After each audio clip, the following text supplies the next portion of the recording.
My name is Gina Ford, and I'm a landscape architect and principal and co-founder of Agency Landscape and Planning, and I'm the lead designer for the work here at the Bay. Ever since the first time I came to this site, I saw that there was an immense opportunity where I'm standing right now. A series of historically designated buildings that were really swallowed up in a sea of parking and loading docks and really back of house function.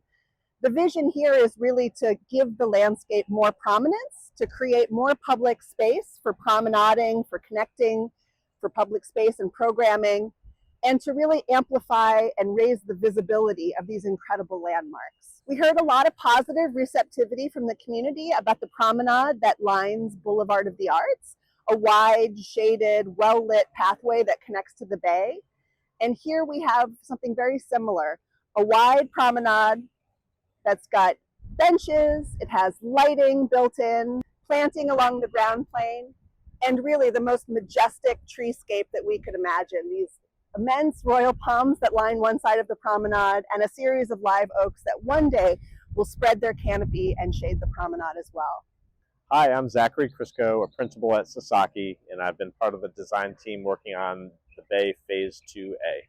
We are very excited to unveil this phase, which is just finishing up right now, because there's some incredible stormwater opportunities that are happening within it. This portion of the site actually happens to be the highest portion of the site, and because of that, we have opportunities to infiltrate the water into the ground, unlike some of the other low-lying phases of the project.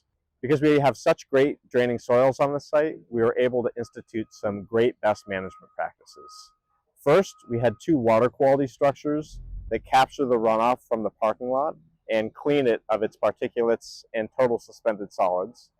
Then downstream of those, we have 2 infiltration structures that drain 72,000 gallons of water back into the ground. We also instituted planters along the walkways that capture the first flush of runoff and infiltrate them into the ground. So we're using those plants to uptake any of the nutrients from the runoff, which is a great source of green infrastructure on the site. One of the great features of Phase 2A is the amount of water we're reducing from draining onto Highway 41, which is notorious for its flooding. We capture that water from the parking lot and are reducing the runoff by about 90% in terms of what goes to Highway 41. The rest of it is drained through our best management practice system. Phase 2A is a critical part of our broader stormwater master plan for the Bay.